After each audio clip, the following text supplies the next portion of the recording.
India news संगम पर आप सभी का स्वागत है मित्रों। जनहित इंडिया न्यूज़ संगम पर आज हम एक बहुत ही बड़े न्यूज़ के साथ हैं। न्यूज़ कहें या भारत का दुर्भाग्य कहें, दोनों एक साथ हम आपके सामने लेकर के आए हैं। हाँ, भारत का वो दुर्भाग्य है लाल सलाम। लाल सलाम का मतलब होता है नक्सलवाद के, कम्युनिस्ट पार्टी का एक सिंबल है लाल रंग का। लाल का मतलब रक्त होता है। जिनके सिद्धांतों में खून बहाना है, खून उनका बहाना है जो उनके सिद्धांतों के अनुरूप सही या फिट नहीं बैठते। हाँ, ये मामला है नक्सलवाद का। अभी आपने खबरों में बात बनी हुई है कि नक्सलवाद भारत के लिए एक नासूर सा घाव हो चुका है।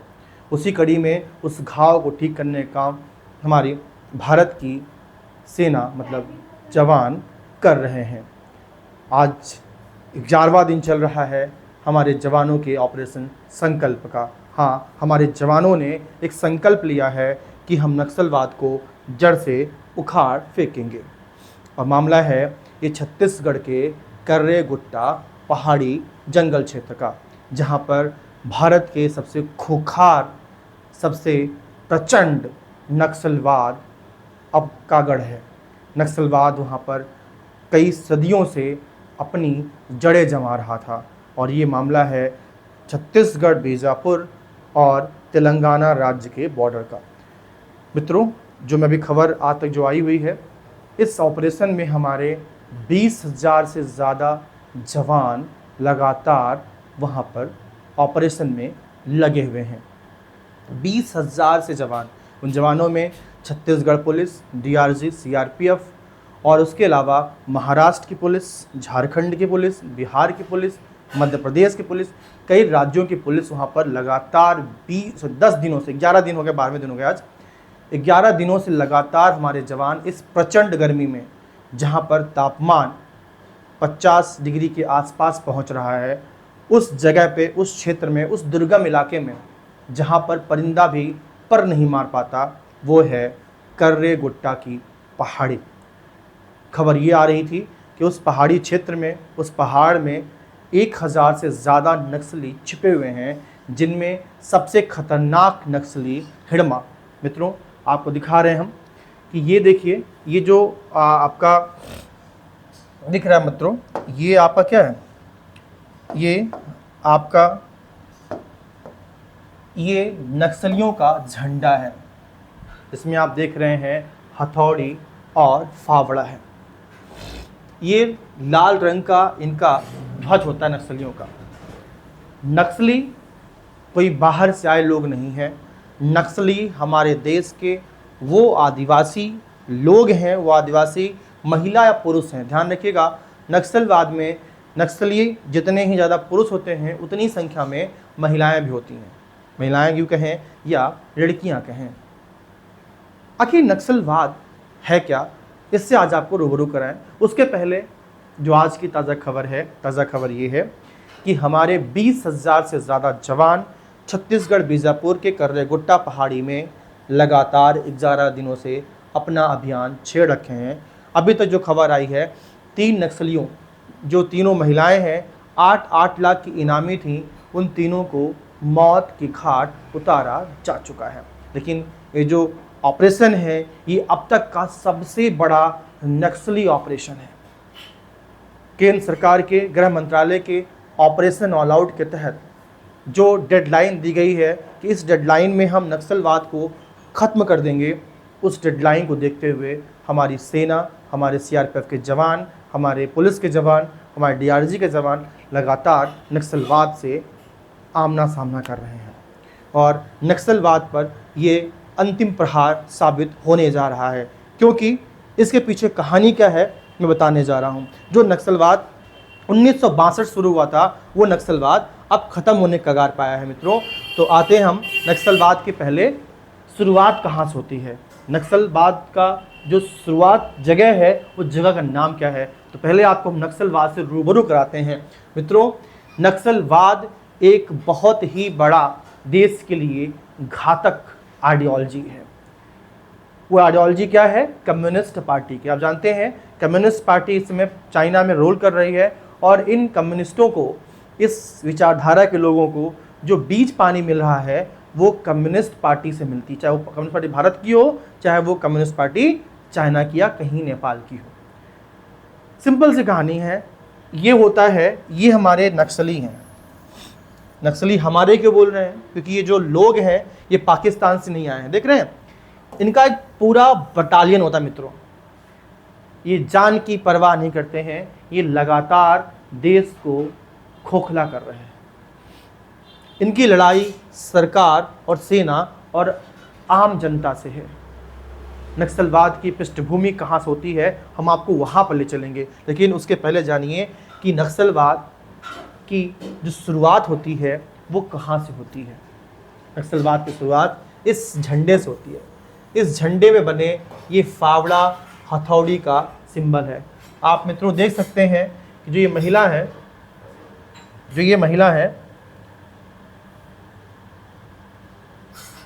देख सकते हैं यहाँ पर, ये जो महिला है ये गांव की है।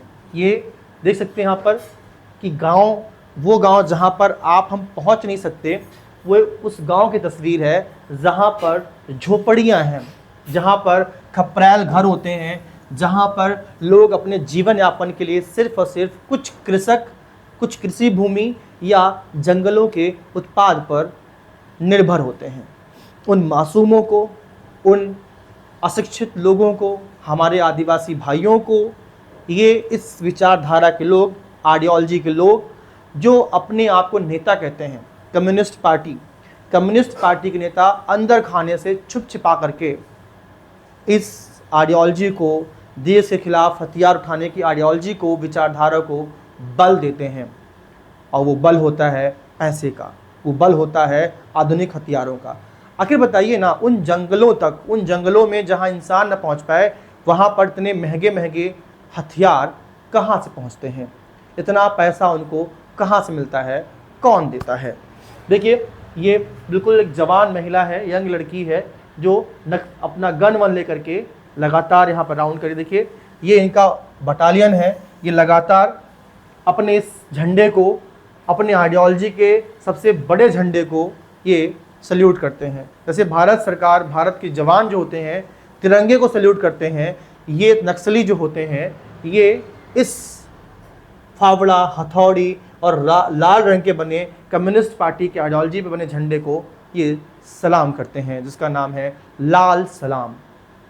लाल झंडे को सलाम करने वाले लोग, उस विचारधारा को मानने वाले लोग लाल सलाम करते हैं। और इनका सिर्फ एक ही आइडियोलॉजी है, सरकार, सेना और आम जनता का खात्मा करना।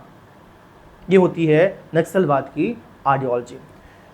मित्रों, आगे बढ़ते हैं इसी कड़ी में हम लोग आपको दिखाते हैं।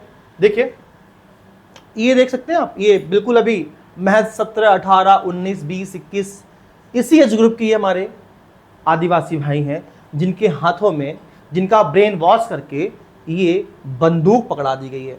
आप देख सकते हैं जो बंदूक दिख रही ना आपको, ये बंदूक ये सेना के जवानों के पास होती है। इसका नाम है AK-56, AK-56 इसका नाम है। यानी कि एक बार में 56 गोलियां इस गन से आप दाग सकते हैं। ये खतरनाक हथियार इन मासूमों के हाथों में पकड़ा दिया गया है मित्रों, इन मासूमों के हाथों में पकड़ा दिया गया है। फिलहाल तो इनको मासूम नहीं कहना चाहिए, लेकिन हमारे देश के नागरिक हैं।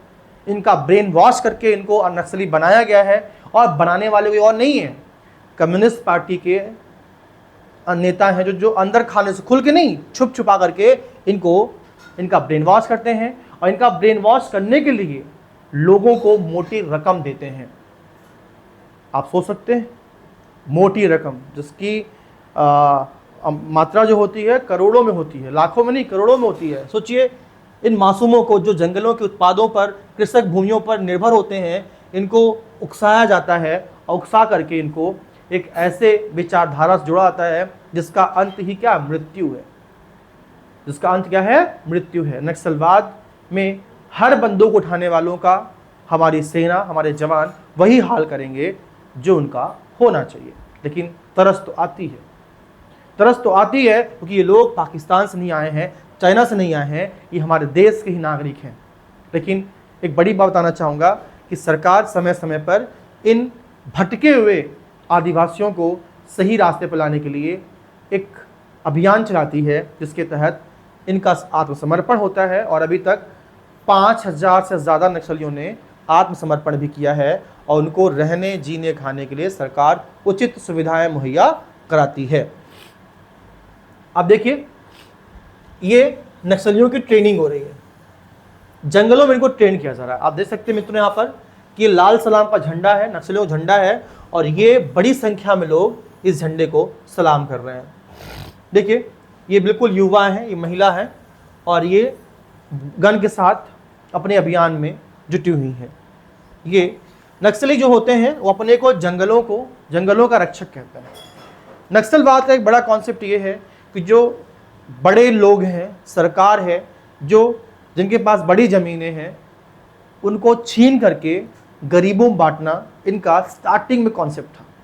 लेकिन वो कॉन्सेप्ट कहीं दूर चला गया है और आज सिर्फ देश को ख़त्म करना, देश की आर्थिक रफ्तार को कम करना ही इनका उद्देश्य रह चुका है।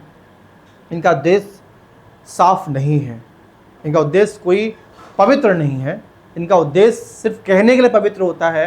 जब लोगों का ब्रेन वॉश करते हैं तो ये कहते हैं नक्सली उन युवाओं से जिनको जोड़ना है कि ये जो हम मिशन चला रखे हैं, मुहिम चला रखे हैं, ये मुहिम आप गरीबों के लिए है, आप जंगलों में रहने वाले गरीबों के लिए है, जिनकी ज़मीनें छीन रही है कौन? सरकार छीन रही है, बड़े बड़े उद्योगपति छीन रहे हैं। लेकिन मित्रों, ये सब झूठ है।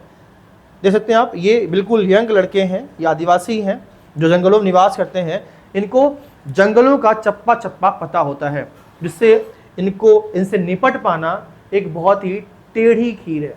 हमारे जवानों के लिए बहुत मुश्किलें होती हैं, क्योंकि वो प्रायः ऐसे जंगलों से रूबरू हमेशा नहीं होते हैं। लेकिन इनका जन्म क्या होता है? इनका जन्म जंगलों में होता है। तो कौन सा पेड़ कहाँ है, कौन सी गुफा कहाँ है, कौन सा नाला कहाँ है, कौन सी नदी कहाँ है, इनको सब पता होता है। मित्रों देखिए कैसे इनकी ट्रेनिंग, देखिए कितना खतरनाक, पूरे आधुनिक हथियार हैं, पूरे के पूरे आधुनिक हथियार हैं। ऐसे हथियार इनको कहाँ से मिलते हैं? सरकार को पहला प्रतिघात करना चाहिए उन नेताओं को, उन सप्लायर को जो इन तक ये हथियार या पैसा या राशन पानी मुहैया कराते हैं। मित्रों देखिए कैसे बड़ी संख्या में नक्सली यहाँ इकट्ठा हुए हैं और अपने लाल सलाम झंडे को सल्यूट कर रहे हैं, सलाम कर रहे हैं। मित्रों आगे बढ़ते हैं, आपको दिखा रहे हैं जो अभी करंट में जो मामला चल रहा है, उस करंट में 20,000 से अधिक जवान नक्सलियों के सबसे खतरनाक और खुखार बटालियन नंबर 1 को घेर करके लगातार जंगलों में अपना मिशन चला रहे हैं। इनको ढूंढ रहे हैं और इनको ढूंढ करके इनके अंजाम तक पहुंचाने का पूरा भरसक प्रयास कर रहे हैं। लेकिन मित्रों, ये 20,000 से अधिक जवानों को मोर्चे पर क्यों लगाया गया है? ऐसा क्या खास है इस बटालियन नंबर 1 में? मित्रों, बटालियन नंबर 1 नक्सलियों का अब तक का सबसे बड़ा नक्सली समूह है। इसमें 1,000 से ज़्यादा नक्सली शामिल हैं। अब मित्रों दिखाना चाहता हूं कि इस बटालियन का जो सबसे हेड है वो कौन है? हिडमा। ये हिडमा ही है जो नक्सलवाद को लगातार जीवित रख रखा है। ये बड़ी कम उम्र में ही नक्सलवाद से जुड़ा और ऐसे कई बड़े ऑपरेशंस हुए नक्सलियों के, जिनको इसने अंजाम दिलाया या फिर इसने डायरेक्टली या इनडायरेक्टली इसने अंजाम दिया। उन घटनाओं में 217, ध्यान रखिए मित्रों कि 200 से ज़्यादा हमारे सीआरपीएफ के जवानों को मौत के घाट उतारा गया था। हमारे जवान शहीद हुए थे जस्ट बिकॉज ऑफ हिम। ये वही हिडमा है जिसकी तलाश हमारी 20,000 से ज़्यादा। इस हिडमा पर 1 करोड़ से, हिडमा और देवा ध्यान रखिएगा, इसी ग्रुप में हिडमा सबसे चीफ है, उसके बाद देवा आता है। नंबर 1 का कौन है? कमांडर, चीफ कमांडर कौन है? हिडमा है। और नंबर 2 का कमांडर कौन है? देवा है। हिडमा और देवा की ही खोज में हमारे कर्रेगुट्टा, जो तेलंगाना और महाराष्ट्र और छत्तीसगढ़ तीनों का सेंटर पॉइंट है, वहां पर लगातार ऑपरेशन चल रहा है। लेकिन अभी तक हिडमा हाथ नहीं लगा। लेकिन खबर पक्की है कि हिडमा भी उस बटालियन में मौजूद है। जवान लगातार, जवानों की मूवमेंट उनको पता चल रही है तो लगातार वहाँ शिफ्ट हो रहे हैं, लगातार जहाँ जवान पहुँच रहे हैं। लेकिन घेराबंदी बहुत तगड़ी है। चॉपर से उस पहाड़ पर, जिस पहाड़ी पर इनके होने की सूचना थी, उस पहाड़ी पर 500 से ज़्यादा जवानों को हेलीकॉप्टर से, चॉपर से वहाँ पर छोड़ा गया है। मित्रों, ये वही हिडमा है इसने 4000 के आसपास जवानों को या फिर हमारे आम जनता को या नेताओं को इसने निशाना बनाया है। देखिए ये जंगल है, देख रहे हैं आप, ये जंगल है। हमारे जवान इस दुर्गम जंगल में, देख रहे हैं, इस दुर्गम जंगल में लगातार ऑपरेट कर रहे हैं। देख रहे हैं मित्रों आप, इस जंगल में लगातार हमारे जवान ऑपरेट कर रहे हैं, इस हिडमा के बटालियन को ढूंढ रहे हैं, जिसमें तेलंगाना कमेटी का चीफ भी शामिल है। हमने पहले कहा कम्युनिस्ट पार्टी में ये लड़ाके हैं, कम्युनिस्ट पार्टी जो है वो इन नक्सलियों को खाद पानी देने का काम करती है। कम्युनिस्ट विचारधारा ही नक्सलवाद की जन्मदात्री है मित्रों। और कम्युनिस्ट विचारधारा को लेफ्ट विंग भी कहा जाता है। और उसी लेफ्ट विंग ने, उसी विचारधारा ने अभी हाल ही फिलहाल में जेएनयू में हुए चुनाव में विजय प्राप्त की है। जो फिलहाल जेएनयू का अध्यक्ष चुना है, कोई कुमार है, वो भी इसी लेफ्ट विंग से, कम्युनिस्ट पार्टी से ही, कम्युनिस्ट विचारधारा से ही जीत करके वो मानने वाला व्यक्ति ही जाकर के जेएनयू का अध्यक्ष बना है। इसके पहले कन्हैया कुमार भी लेफ्ट विंग से जुड़ करके लगातार कम्युनिस्ट विचारधारा को फैलाने का काम कर रहा था, जो कि अब कांग्रेस पार्टी में है। मित्रों, कम्युनिस्ट विचारधारा लगातार देश में अपनी जड़ें जमा रही है और जो कि देश के लिए बहुत ही खतरनाक है। ठीक है, कम्युनिस्ट विचारधारा में मित्रों ये कहानी है कि किसी भी चीज़ को छीन कर बंदूक के दम पर ले लेंगे। अगर हम इसके इतिहास में जाएंगे तो आपको और भी कुछ रोचक जानकारी मिलेगी। लेकिन अभी फिलहाल का जो मामला चल रहा है मित्रों, वो क्या है? वो ये है कि हिडमा जो केंद्र में है, दिख रहा है, चारों ओर से हमारे जवान इसको घेर रखे हैं। और आप देखिए इसको ध्यान से कि हिडमा बीच में है और चारों ओर से हमारे जवान इसको लगातार घेर रखे हैं। लेकिन अभी भी ये कितने दुर्गम पहाड़ है, कितना दुर्गम, कितने घने जंगल है, कितने घने जंगल है। ये जंगल तेलंगाना, कर्नाटका, आंध्रा, हर जगह तक ये जंगलों में रहते हैं। जंगल ही इनका बसेरा है, इनका घर है। जो छिप करके ये वार करते हैं, ये नस्लियों की कहानी क्या होती है? छिप के वार करेंगे और वापस कहाँ घुस जाएंगे? जंगलों में घुस जाएंगे। मित्रों जिस हम कर्रे गुट्टा पहाड़ी की बात कर रहे हैं, वो पहाड़ी ये है। This is the Karre Gutta mountain. ये कर्रे गुट्टा पहाड़ी है और इसी कर्रे गुट्टा पहाड़ी देखिए, ये हिडमा जो है अपने नक्सली साथियों के साथ छुपा हुआ है और हमारे जवान बड़ी ही मुस्तैदी से इसको ढूंढने का प्रयास कर रहे हैं। देखिए कितनी घना जंगल, देखिए जंगल की तस्वीर है, इतना घना जंगल है, इसके बावजूद भी हमारे जवान हार नहीं मार रहे हैं। 40 से ज़्यादा जवान हमारे हीट वेव से घायल हो गए हैं, बीमार हो गए हैं। उनको एयरलिफ्ट करके, हेलीकॉप्टर से उठा करके अस्पतालों में एडमिट किया गया है। इसके बावजूद भी हमारे जवान हार नहीं मान रहे हैं। उनका प्रण है कि नक्सलवाद को जड़ से खत्म करके ही हम सांस लेंगे। देखिए मित्रों, ये कर्रे गुट्टा की पहाड़ी है, ये बीजापुर जिले में आता है, जो कि 3 राज्यों को जोड़ता है। महाराष्ट्र, तेलंगाना, छत्तीसगढ़, 3 राज्यों के बॉर्डर का इलाका है, जहां पर ऑपरेशन संकल्प चल रहा है। ऑपरेशन संकल्प भारतीय जवानों का, सीआरपीएफ के जवानों का, पुलिस का, डीआरजी का एक कंबाइंड मिशन है, जिसके तहत नक्सलवाद के सबसे बड़ी खूंखार बटालियन नंबर 1 को समाप्त करने का प्रण लिया है। मित्रों अगर ये बटालियन खत्म हो जाती है तो इसके खत्म होने के बाद नक्सलवाद काफ़ी कुछ खत्म होने के कगार पे आ जाएगा। क्योंकि सबसे बड़ा नक्सलवादी कौन है? हिडमा के ऊपर 1 करोड़ से ज़्यादा का इनाम है मित्रों।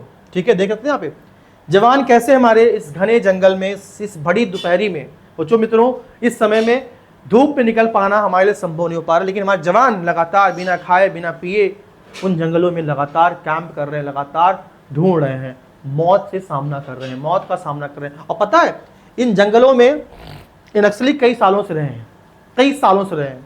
इस जंगल के चप्पे चप्पे को जानते हैं। और पता होना चाहिए आप मित्रों कि इन जंगलों में इन नक्सलियों ने जगह जगह पर क्या रखा है, माइंस बिछा रखा है, जिन माइंस से हमारे जवानों की जान जाने का खतरा होता है। कभी कभी ये माइंस मेटल डिटेक्टर से भी नहीं पकड़े जाते हैं। और ध्यान रखिएगा, इन नक्सलियों के पास हाईटेक वायरलेस माइक है, हाईटेक वायरलेस कम्युनिकेशन इनके पास है। उसके थ्रू ये एक टीम से दूसरी टीम से कम्युनिकेट कर लेते हैं, अपना प्लानिंग कर लेते हैं। सोचिए कितना कितना हाईटेक नक्सलवाद हो चुका है। और इनको सुविधाएं कौन दे रहा है? हमारे आपके बीच ईमानदारी का, देशभक्ति का चोला ओढ़ रखे नेता या बिजनेसमैन इनको फंडिंग कर रहे हैं। इतना माइंस, इतना हथियार, गोला बारूद, इतना हाईटेक वायरलेस सिस्टम इनको कहां से मिल रहा है? ये सोचने वाली बात है। और सरकार से मैं अपील करता हूं, जवानों से अपील करता हूं कि पहले ऐसे लोगों को ढूंढ करके उन्हें खत्म किया जाना चाहिए, क्योंकि वो बहुत बड़ा अपराध कर रहे हैं। उन मासूमों का ब्रेन वॉश करके उनको नक्सलवादी बना रहे हैं, और ये खुद बड़े बड़े शहरों में, बड़े बड़े यूनिवर्सिटीज में प्रोफेसर बन के बैठे हुए हैं, बड़े बड़े शहरों में आलीशान जिंदगी जी रहे हैं, और उन आदिवासियों को मौत के मुंह में ढकेल रहे हैं। इसलिए ऐसे नेताओं का, ऐसे बुद्धिजीवियों का पहले खात्मा होना चाहिए। ये जनहित इंडिया न्यूज संगम की मुहिम है मित्रों। ठीक है, आगे बढ़ते हैं। इसी कड़ी में आपको दिखाते हैं कि नक्सलवाद का जो स्वरूप आज है वो पहले क्या था। मित्रों, नक्सलवाद अपने चरम पर 2000 के दशक में पहुंचा है ना मित्रों। 2000 से लेकर के 2000 के बाद से लगातार नक्सलवाद और खूंखार और दानवी रूप धारण करता रहा और अपने चरम पर पहुंचता गया नक्सलवाद। मित्रों देखिए, ये 2007 का मैप है इंडिया के कौन कौन से राज्य। देखिए, सोचिए कितना बड़ा राज्य, ये पूरा देख रहे हैं, ये पूरा कई राज्य, बिहार, झारखंड, मध्य प्रदेश, छत्तीसगढ़, तेलंगाना, महाराष्ट्र, आंध्र प्रदेश, कई जिले मित्रों, 180 जिले, भारत के 180 जिले 2007 में नक्सलवाद के घोर चपेट में थे। नक्सलवाद एक भयावह रूप ले लिया था। इनके हर हमले बहुत ही सटीक,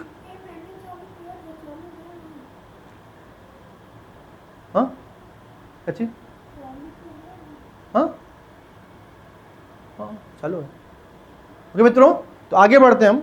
तो 2007 में नक्सलवाद ने एक भयावह रूप लिया, और एक भयावह रूप लेने का मित्रों आप देखिए, भारत का अधिकतम प्रदेश क्या हुआ, नक्सलवाद का शिकार हुआ। सोचिए कितना कितना राज्य, इधर सोचिए सिक्किम, आसाम, कितने राज्य, लगभग आधा भारत नक्सलवाद के चपेट में आ चुका था। मतलब नक्सली यहां तक नस्ली विचारधारा को मानने वाले लोग फैल रहे थे, या उनको फैलाया जा रहा था, या लोगों का ब्रेन वॉश करके, आदिवासियों का ब्रेन वॉश करके, उनको मुख्य धारा से तोड़ करके उनको सरकार के खिलाफ खड़ा किया जा रहा था। ये बड़े लेवल पर फंडिंग कहां से हो रही थी, कौन उन्हें फंड कर रहा था, इसकी भी जांच होनी चाहिए, और उनको ढूंढ करके उनको सख्त से सख्त सजा मिलनी चाहिए मित्रों। इतने बड़े स्तर पर अगर नक्सलवाद फैला तो उसकी वजह उसकी आइडियोलॉजी को फैलाने वाले लोग हैं, जो आज भी जेएनयू जैसे बड़े शैक्षणिक संस्थानों में बैठे हुए हैं छुप करके मित्रों। लेकिन हमारी सरकार के लगातार प्रयास से 2018 आते ये नक्सलवाद सिमट करके कुछ छत्तीसगढ़, तेलंगाना, कुछ राज्यों, झारखंड, बिहार में रह गया। लेकिन 2024 आते नक्सलवाद सिर्फ और सिर्फ 2 से 3 राज्यों के कुछ जिलों में रह गया है, जिसमें छत्तीसगढ़ सबसे ज़्यादा नक्सलवाद से ग्रसित क्षेत्र है। उसका खासकर बीजापुर और बस्तर के जंगल, क्योंकि छत्तीसगढ़ के जंगल जो हैं वो काफ़ी घने हैं। और ध्यान रखिएगा, छत्तीसगढ़ का जो नक्सलिज्म है वो काफ़ी प्रभावी क्यों है, वो समझिएगा। छत्तीसगढ़ जो है मित्रों, आप देखिएगा, ये छत्तीसगढ़ है, देखिए इसका स्ट्रेटेजिक लोकेशन जो है वो बहुत ही महत्वपूर्ण है।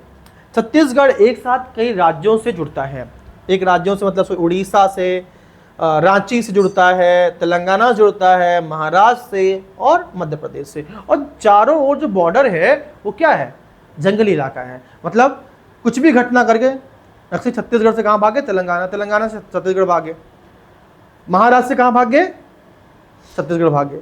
मतलब इस एरिया में, और जंगली पूरा एरिया है, छत्तीसगढ़ जो बॉर्डर इलाका है वो काफ़ी जंगल है, घना जंगल है, तो वहाँ पर ऑपरेट कर पाना बहुत मुश्किल होता है। तो नॉर्मल तरीके से यहाँ पर ऑपरेट कर पाना आसान नहीं था, और सरकार ने भी इसको बहुत सीरियस नहीं लिया था। इससे और जगह का नक्सलवाद तो खत्म हो गया, लेकिन छत्तीसगढ़ का नक्सलवाद लगातार भयावह होता चला गया, जिसमें नक्सलियों के ऑपरेशन में कांग्रेस पार्टी के कई बड़े दिग्गज नेता, कई पूर्व मंत्री मारे गए थे 2000 के आसपास। मित्रों, आज 2024 है, जो कि फिलहाल छत्तीसगढ़ ही सिर्फ क्या है, नक्सलवाद से ग्रसित है। मित्रों, आगे बताना चाहेंगे आपको हम कि नक्सलवाद का जो अगला प्रारूप है, शुरुआत कहां से हुआ मित्रों, नक्सलवाद शुरू कहां से होता है। मित्रों, आपको बताना चाहेंगे हम कि नक्सलवाद शुरू होता है पश्चिम बंगाल के नक्सलवाड़ी क्षेत्र से। नक्सलवाड़ी क्षेत्र वो क्षेत्र है, नक्सलवाड़ी क्षेत्र मित्रों वो क्षेत्र है जहां से नक्सलवाद की प्रारंभिक अवस्था होती है। नक्सलवाद शुरू हुआ मित्रों, नक्सलवाद का जो जनक है वो कौन है मित्रों, वो पश्चिम बंगाल का नक्सलवाड़ी है। आप बताना चाहेंगे मित्रों कि 1967 के नक्सलवाड़ी विद्रोह और उसके बाद भारतीय कम्युनिस्ट पार्टी मार्क्सवादी के विभाजन के बाद विद्रोह शुरू हुआ, जिसके परिणाम स्वरूप मार्क्सवादी लेनिनवादी गुट का निर्माण हुआ। समझिएगा, नक्सलवाद की प्रारंभ जो तिथि है वो कहाँ होती मित्रों, 1967, जब भारत आज़ाद हो चुका था। देखिए मित्रों, आज़ादी तो मिल गई हमें, आज़ादी मिलने के बाद भी भारत में जो ब्रिटिश परंपरा थी वो काफ़ी हद तक चल रही थी। उसमें सबसे बड़ी परंपरा थी जमींदारी व्यवस्था। जमींदारी व्यवस्था के अंतर्गत किसी भी गांव की अधिकतम भूमि क्या थी, कुछ लोगों के सिर्फ पास होती थी जो जमींदार थे, और बाकी गांव के लोग किसान या यूँ कहें मजदूर हुआ करते थे।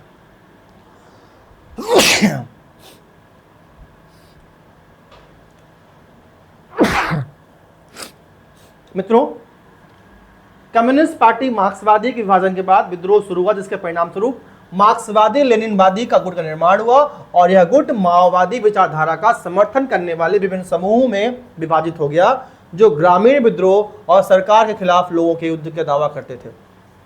सिंपल समझिए कि इस विचारधारा के लोग का कॉन्सेप्ट ये था कि हम बड़े जमींदारों से जमीन छीनेंगे बंदूक के दम पर। समझिएगा, इनका पहले स्टार्टिंग जो कॉन्सेप्ट था 1967 में, इनका कॉन्सेप्ट ये था कि वो बड़े किसानों से, बड़े जमींदारों से जमीन बंदूक के दम पर छीनेंगे। और इसका विचारधारा दो लोग थे, कौन कौन समझिएगा, दो थे। नंबर 1 था चारू मजूमदार, और सेकंड थे मित्रों, पहले थे चारू मजूमदार, मदवी हिड़मा और कानू सान्याल, जिनमें कानू सान्याल और चारू मजूमदार इस विचारधारा के बहुत ही मजबूती के साथ खड़े रहने वाले दो नेता थे। दोनों का शुरुआती राजनीतिक करियर कम्युनिस्ट पार्टी से था, लेकिन इनका उससे अलगाव हो गया और ये जमींदारों से ज़मीन छीनने के हक में आ गए थे, अपने आप लड़ करके, किसी विधिक व्यवस्था के द्वारा नहीं, सीधे उनसे लड़ना। एक लोगों का, किसानों का समूह बनाया इन लोगों ने, और किसानों का समूह बना करके पश्चिम बंगाल के नक्सलवाड़ी गांव में इन्होंने वहां के जमींदार पर हमला कर दिया, गोलियों से भून डाला और जमीन को छीन लिया। ये कॉन्सेप्ट था। लेकिन माओवादियों की सशस्त्र शाखा को पीपल्स लिबरेशन आर्मी कहा जाता था, जो कि चाइना में इस तरह की आर्मी का नाम है। मित्रों, इनका शुरू उन्होंने सुरक्षा बलों और सरकारी कर्मचारियों पर कई हमले किए, जिसके परिणाम स्वरूप 2000 के दशक से अब तक 4000 से ज़्यादा आम नागरिक और 2500 सुरक्षा बल के जवान मारे गए। सोचिए मत मित्रों, अभी तक नक्सलवादी ऑपरेशन में हमारे 2500 से ज़्यादा जवान मारे जा चुके हैं और 5000 से ज़्यादा हमारे आम जनता मर चुकी है। इसमें लगभग नक्सलियों के प्रभाव क्षेत्र को रेड कॉरिडोर कहा जाता है। जिन जिन जिलों में इनका प्रभाव होता है उसे रेड कॉरिडोर कहा जाता है, जिनमें से ज़्यादातर मध्य और पूर्वी भारत में। मित्रों, 2000 के दशक के अंत में उग्रवाद अपने चरम पहुंच गया, जिसके लगभग 180 जिले प्रभावित हुए थे। तब से भारत सरकार द्वारा तैयार की गई उग्रवाद विरोधी कार्रवाइयों और विकास योजनाओं के कारण इसमें गिरावट आ रही है। नक्सली संगठनों और समूहों को भारत गैरकानून गतिविधियों अधिनियम 1967 के तहत आतंकवादी संगठन घोषित किया गया है। मतलब नक्सलवादी संगठनों को हम लगातार एक आतंकवादी संगठन मानते हैं। मित्रों, बच्चिए 2013 में क्या 7 से 13 मित्रों क्या हुआ, ये और प्रभाव बढ़ा और नॉर्थ इंडिया से कहां पहुंचे, ये साउथ इंडिया। और जब नक्सलवाद नॉर्थ इंडिया से कहां पहुंच गया, साउथ पहुंच गया, तब ये और भी घातक सिद्ध होने लगा और एक साथ नक्सली कई दिशाओं से भारत की सेना पर, भारत के जवानों पर, भारत के लोगों पर हमला करने लगे, जो भारत की संप्रभुता पर एक सवाल था। भारत के संप्रभुता और भारत के शक्ति, भारत के गणतंत्र पर एक सवाल था, जिसका भारत के जवान अब मुंह तोड़ जवाब दे रहे हैं और नक्सलवाद अपने खात्मे की ओर है। और जनहित इंडियन न्यूज़ संगम अपने उन जवानों को कहना चाहता है कि आप के साथ पूरा देश खड़ा है, देश का बच्चा बच्चा आपके साथ खड़ा है और आप अपने दायित्व को ऐसे निभाते रहें, देश को सुरक्षित रखे रहें। जनहित इंडिया न्यूज़ इसी के साथ जय हिंद, जय भारत। और ऑपरेशन संकल्प जो चल रहा है 11 दिनों से, वो सफल हो, पूर्ण हो और नक्सलवाद का समूल विनाश हो। जनहित इंडिया न्यूज़ संगम लगातार ऐसा मुहिम चलाता रहेगा। जय हिंद, जय भारत मित्रों।